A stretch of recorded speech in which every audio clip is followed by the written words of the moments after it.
Oh yeah, we're baby, yes. Today Memorial Day lunch at a friend's house.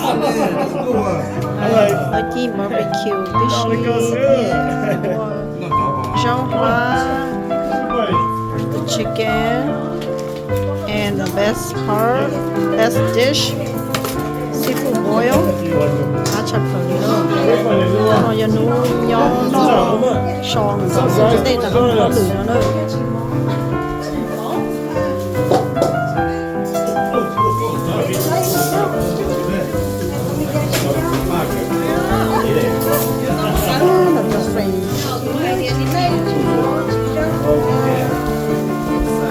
cái giá tiền của nhau ta số hay là chỉ của sân lâu ấy mới thì thế chỉ là số rồi số nào số cho số trong na của sân lâu thì tao tin ra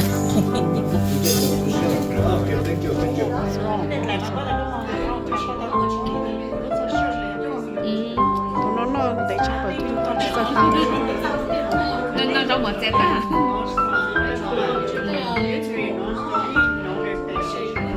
nó thả về hay ốc nhau sẽ thả sẽ cho rồng sẽ đây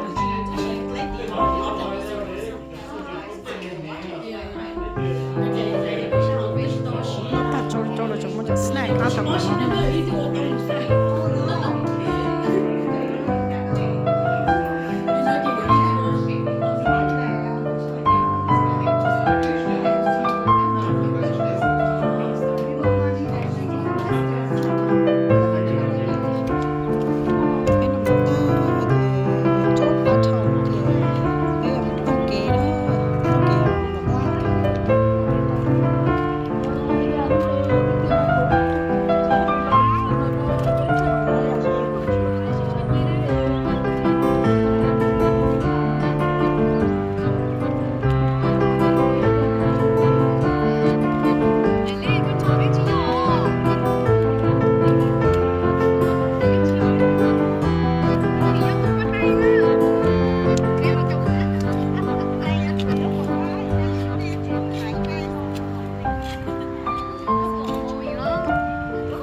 view này của nó mới thu iPad cái gì đó thì mày cầm mà chỉ một cái thôi